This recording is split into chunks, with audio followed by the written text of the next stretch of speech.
avons déjà prouvé que tous, juifs et grecs, sont sous l'empire du péché.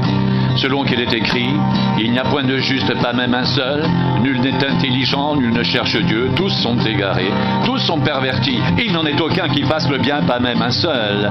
Leur gosier est un sépulcre ouvert, ils se servent de leur langue pour tromper, ils ont sous leurs lèvres un venin d'aspic, leur bouche est pleine de malédiction et d'amertume, ils ont les pieds légers pour répandre le sang, la destruction et le malheur sont sur leur route, ils ne connaissent pas le chemin de la paix, la crainte de Dieu n'est pas devant leurs yeux. Or nous savons que tout ce que dit la loi, elle le dit à ceux qui sont sous la loi, afin que toute bouche soit fermée et que tout le monde soit reconnu coupable devant Dieu. Car personne ne sera justifié devant lui par les œuvres de la loi, puisque c'est par la loi que vient la connaissance du péché.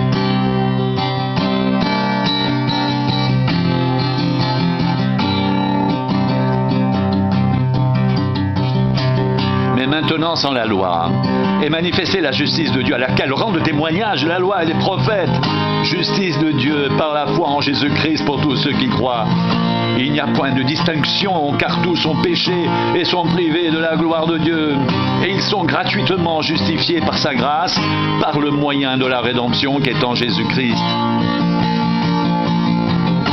C'est lui que Dieu a destiné à être par son sang, pour ceux qui croiraient, victime propitiatoire, afin de montrer sa justice, parce qu'il avait laissé impunis les péchés commis auparavant au temps de sa patience.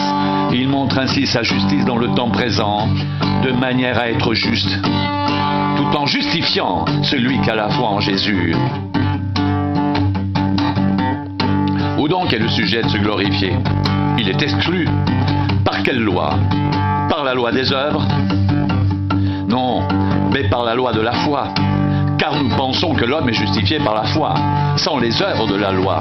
Ou bien Dieu est-il seulement le Dieu des Juifs? Ne l'est-il pas aussi des païens? Oui, il est aussi des païens, puisqu'il y a un seul Dieu qui justifiera par la foi les circoncis et par la foi les incirconcis.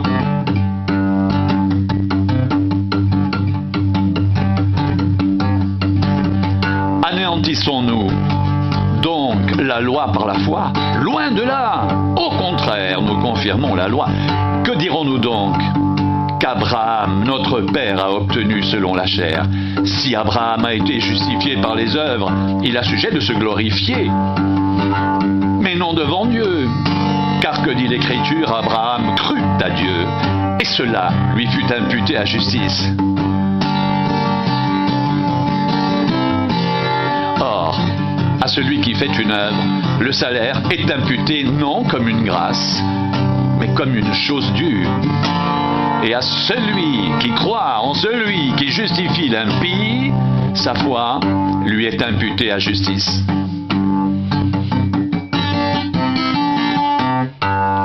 De même, David exprime le bonheur de l'homme à qui Dieu impute la justice sans les œuvres.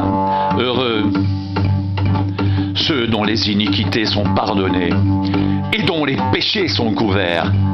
Heureux l'homme à qui le Seigneur n'impute pas son péché. Ce bonheur n'est-il que pour les circoncis? Ou est-il également pour les incirconcis? Car nous disons que la foi fut imputée à justice à Abraham. Comment donc lui fut-elle imputée? Était-ce après ou avant sa circoncision? Il n'était pas encore circoncis. Il était incirconcis. Et il reçut le signe de la circoncision comme sceau de la justice qu'il avait obtenu par la foi quand il était incirconcis, afin d'être le père de tous les incirconcis qui croient, pour que la justice leur fût aussi imputée, et le père des circoncis, qui ne sont pas seulement circoncis, mais encore qui marchent sur les traces de la foi de notre père Abraham quand il était incirconcis. En effet, ce n'est pas par la loi que l'héritage du monde a été promis à Abraham ou à sa postérité. la justice de la foi. Car si les héritiers le sont par la loi, la foi est vaine et la promesse est anéantie, parce que la loi produit la colère, et que là où il n'y a point de loi, il n'y a point non plus de transgression.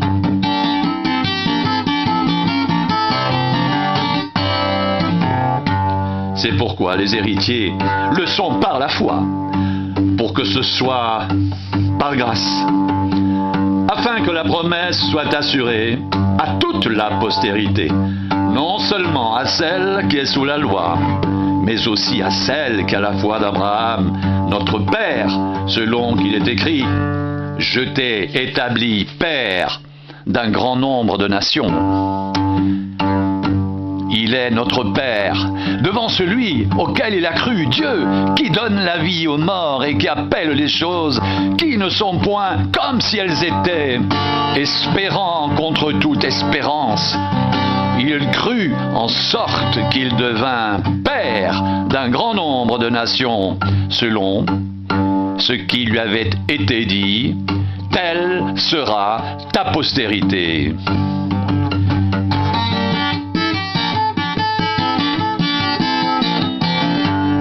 Et sans faiblir dans la foi, il ne considéra pas que son corps était déjà usé, puisqu'il avait près de 100 ans, et que Sarah n'était plus en état d'avoir des enfants. Il ne douta point par incrédulité au sujet de la promesse de Dieu, mais il fut fortifié par la foi, donnant gloire à Dieu, et ayant la pleine conviction que ce qu'il promet, il peut aussi l'accomplir. C'est pourquoi cela lui fut imputé à justice.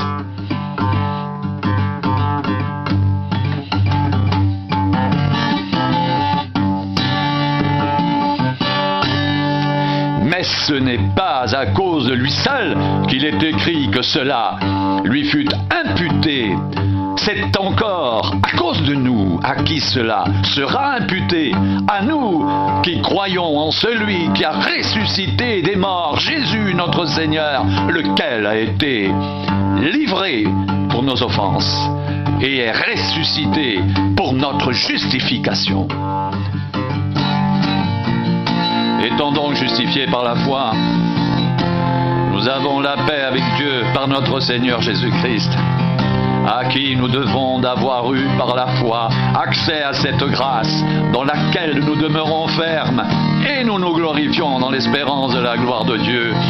Bien plus, nous nous glorifions même des afflictions, sachant que l'affliction produit la persévérance, la victoire dans l'épreuve, et cette victoire, l'espérance. Or, l'espérance ne trompe point, parce que l'amour de Dieu est répandu dans nos cœurs par le Saint-Esprit qui nous a été donné.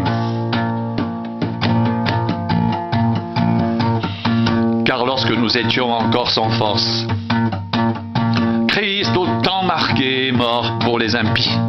À peine mourrait-on pour un juste. Quelqu'un peut-être mourrait pour un homme de bien.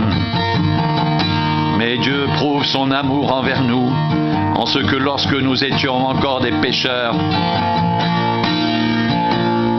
Christ est mort pour nous.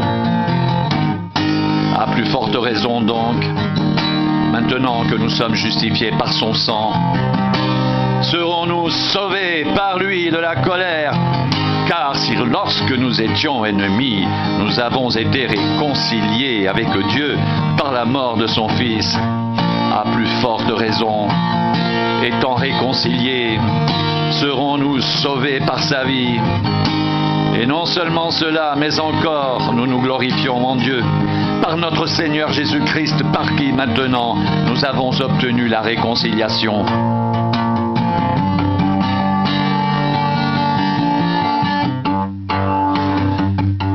C'est pourquoi, comme par un seul homme, le péché est entré dans le monde. Et par le péché, la mort, et qu'ainsi la mort s'est étendue à tous les hommes. Parce que tous ont péché, car jusqu'à la loi, le péché était dans le monde. Or le péché n'est pas imputé quand il n'y a point de loi. Cependant la mort a régné depuis Adam jusqu'à Moïse, même sur ceux qui n'avaient pas péché, par une transgression semblable à celle d'Adam, lequel est la figure de celui qui devait venir. Mais il n'en est pas du don gratuit comme de l'offense, car si par l'offense d'un seul, il en est beaucoup qui sont morts, à plus forte raison la grâce de Dieu et le don de la grâce venant d'un seul homme, Jésus-Christ, ont-ils été abondamment répandus sur beaucoup. Et il n'en est pas du don comme de ce qui est arrivé par un seul qui a péché, car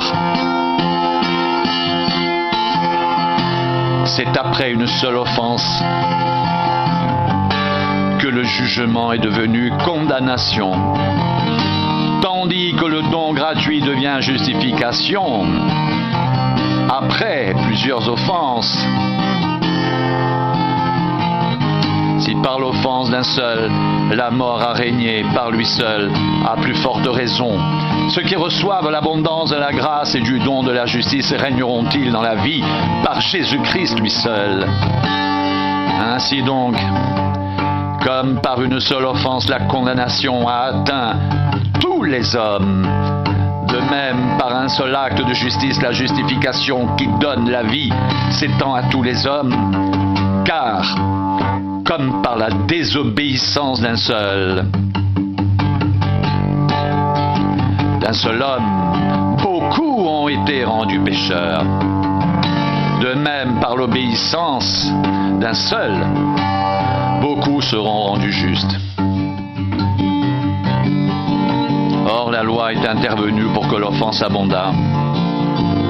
Mais là où le péché a abondé, la grâce a surabondé.